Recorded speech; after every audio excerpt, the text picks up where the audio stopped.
आज नवरात्रि का तृतीय दिवस है।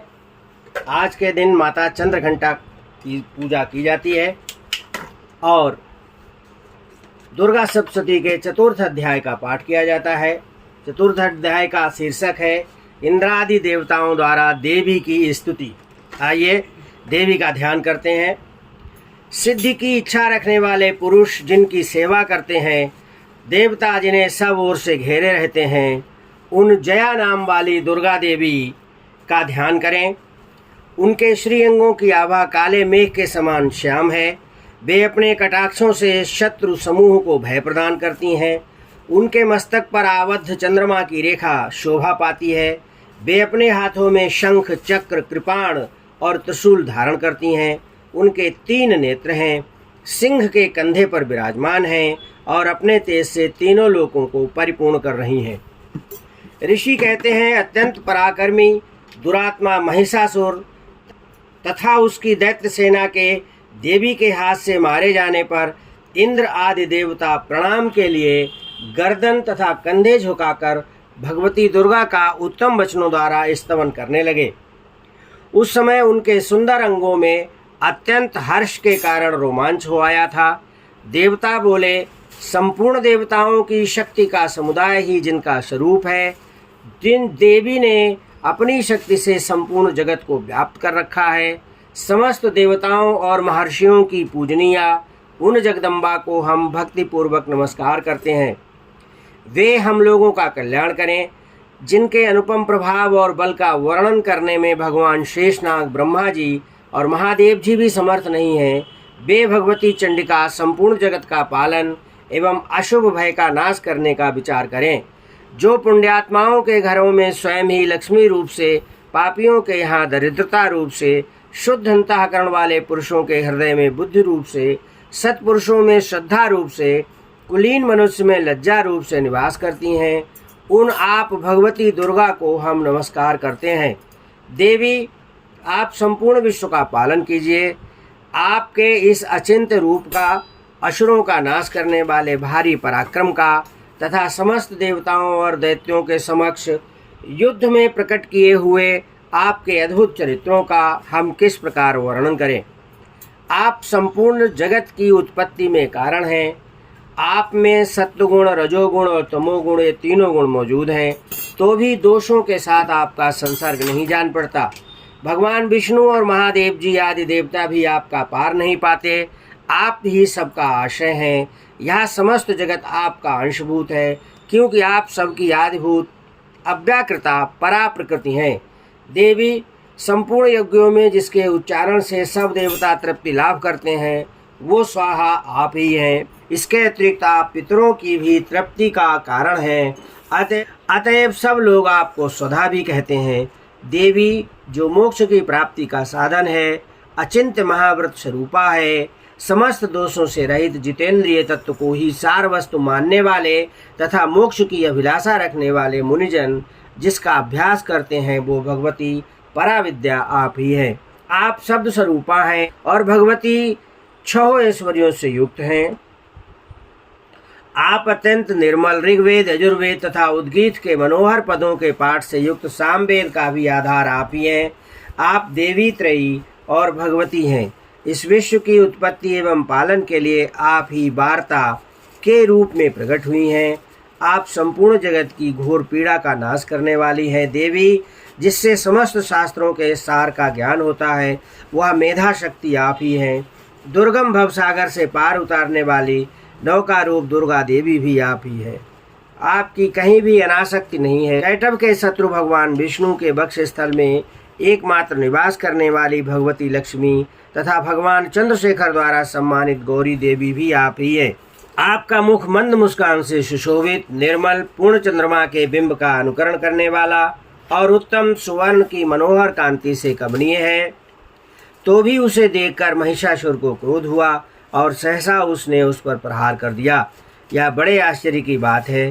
देवी, वही मुख जब क्रोध से युक्त होने पर उदय काल के चंद्रमा की भांति लाल और तनी हुई बहुओं के कारण विकराल हो उठा, तब उसे देखकर जो महिषासुर के प्राण तुरंत नहीं निकल गए, यह उससे भी बढ़कर आश्चर्य की बात है, क्योंकि क्रोध में भरे हुए यमराज को देखकर भला कौन जीवित रह सकता है। देवी, आप प्रसन्न हो। परमात्म स्वरूपा, आपके प्रसन्न होने पर जगत का अभ्युदय होता है और क्रोध में भर जाने पर आप तत्काल ही कितने कुलों का सर्वनाश कर डालती हैं। यह बात अभी अनुभव में आई है, क्योंकि महिषासुर की यह विशाल सेना क्षण भर में आपके कोप से नष्ट हो गई। अभ्युदय प्रदान करने वाली आप जिन पर प्रसन्न रहती हैं, वे ही देश में सम्मानित हैं। उन्हीं को धन और यश की प्राप्ति होती है। उन्हीं का धर्म कभी शिथिल नहीं होता और वे ही अपनी हृष्टपुष्ट स्त्री, पुत्र और भृत्यों के साथ धन्य माने जाते हैं। देवी, आपकी ही कृपा से पुण्यात्मा पुरुष प्रतिदिन अत्यंत श्रद्धापूर्वक सदा सब प्रकार के धर्मानुकूल कर्म करते हैं और उसके प्रभाव से स्वर्गलोक में जाते हैं। इसलिए आप तीनों लोक में निश्चय ही मनोवांछित फल देने वाली हैं। माँ दुर्गे, आप स्मरण करने पर सब प्राणियों का भय हर लेती हैं और स्वस्थ पुरुषों द्वारा चिंतन करने पर उन्हें परम कल्याणमयी बुद्धि प्रदान करती हैं। दुख, दरिद्रता और भय हरने वाली देवी, आपके सिवा दूसरी कौन है? जिसका चित्त सबका उपकार करने के लिए सदा ही दयार्द्र रहता हो। देवी, इन राक्षसों के मारने से संसार को सुख मिले तथा ये राक्षस चिरकाल तक नरक में रहने के लिए भले ही पाप करते रहे हों, इस समय संग्राम में मृत्यु को प्राप्त होकर के स्वर्गलोक में जाएं। निश्चय ही यही सोचकर आप शत्रुओं का वध करती हैं। आप शत्रुओं पर शस्त्रों का प्रहार क्यों करती हैं? समस्त असुरों को दृष्टिपात मात्र से ही भस्म क्यों नहीं कर देती? इसमें एक रहस्य है। ये शत्रु भी हमारे शास्त्रों से पवित्र होकर उत्तम लोकों में जाएं, इस प्रकार उनके प्रति भी आपका विचार अत्यंत उत्तम रहता है। खड्ग के तेज पुंज की भयंकर दीप्ति से तथा आपके त्रिशूल के अग्रभाग की घनीभूत प्रभा से चौंधिया कर जो असुरों की आंखें फूट नहीं गईं, उसका कारण यही था कि वे मनोहर रश्मियों से युक्त चंद्रमा के समान आनंद प्रदान करने वाले आपके इस सुंदर मुख का दर्शन करते थे। देवी, आपका शील दुराचारियों के बुरे बर्ताव को दूर करने वाला है। साथ ही यह रूप ऐसा है जो कभी चिंतन में नहीं आ सकता और जिसकी कभी दूसरों से तुलना भी नहीं हो सकती, तथा आपका बल और पराक्रम तो उन दैत्यों का भी नाश करने वाला है जो कभी देवताओं के पराक्रम को भी नष्ट कर चुके थे। इस प्रकार आपने शत्रुओं पर भी अपने दया ही प्रकट की है।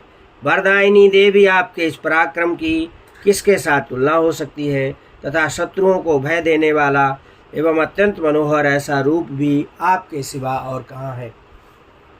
हृदय में कृपा और युद्ध में निष्ठुरता, ये दोनों बातें तीनों लोकों के भीतर केवल आप में ही देखी गई हैं। हे माता, आपने शत्रुओं का नाश करके इस समस्त त्रिलोकी की रक्षा की है। उन शत्रुओं को भी युद्ध भूमि में मारकर स्वर्गलोक में पहुंचाया है तथा उन्मत्त दैत्यों से प्राप्त होने वाले हम लोगों के भय को भी दूर कर दिया है। आपको हमारा नमस्कार है। देवी, आप शूल से हमारी रक्षा करें। अंबिके, आप खड्ग से भी हमारी रक्षा करें तथा घंटा की ध्वनि और धनुष की टंकार से भी हम लोगों की रक्षा करें। चंडिके, पूर्व, पश्चिम तथा दक्षिण दिशा में आप हमारी रक्षा करें तथा ईश्वरी, अपने त्रिशूल को घुमाकर आप उत्तर दिशा में भी हमारी रक्षा करें। तीनों लोकों में आपके जो परम सुंदर एवं अत्यंत भयंकर रूप विचरते रहते हैं, उनके द्वारा भी आप हमारी तथा इस भूलोक की रक्षा करें। अंबिके, आपके कर पल्लवों में शोभा पाने वाले खड्ग, शूल और गदा आदि जो अस्त्र हों, उन सब के द्वारा आप सब ओर से हम लोगों की रक्षा करें। ऋषि कहते हैं, इस प्रकार जब देवताओं ने जगन माता दुर्गा की स्तुति की और नंदन वन के दिव्य पुष्पों एवं गंध चंदन आदि के द्वारा उनका पूजन किया, फिर सबने मिलकर जब भक्ति पूर्वक दिव्य धूपों की सुगंध निवेदन की, तब देवी ने प्रसन्न वदन होकर प्रणाम करते हुए सब देवताओं से कहा। देवी बोली, देवताओं, तुम सब लोग मुझसे जिस वस्तु की अभिलाषा रखते हो उसे मांगो। देवता बोले, भगवती ने हमारी सब इच्छा पूर्ण कर दी है, अब कुछ भी बाकी नहीं है, क्योंकि हमारा यह शत्रु महिषासुर मारा गया।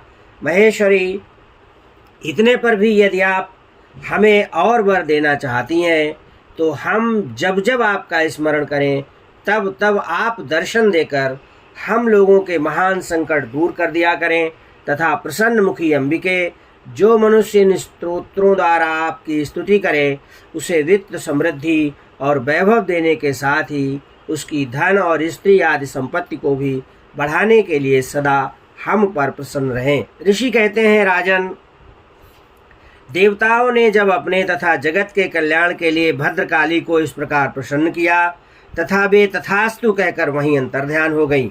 भूपाल, इस प्रकार पूर्व काल में तीनों लोगों का हित चाहने वाली देवी जिस प्रकार देवताओं के शरीरों से प्रकट हुई थीं, वह सब कथा मैंने कह सुनाई। अब पुनः देवताओं का उपकार करने वाली वे देवी दैत्यों तथा शुंभ निशुंभ का वध करने एवं सब लोगों की रक्षा करने के लिए गौरी देवी के शरीर से जिस प्रकार प्रकट हुई, वह सब प्रसंग मेरे मुंह से सुनो।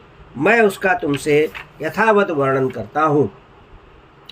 इस प्रकार मार्कंडेय पुराण में सावर्णिक मनवंतर की कथा के अंतर्गत देवी महत्व में शक्रादि स्तुति नामक चौथा अध्याय हरि ओम तत्सत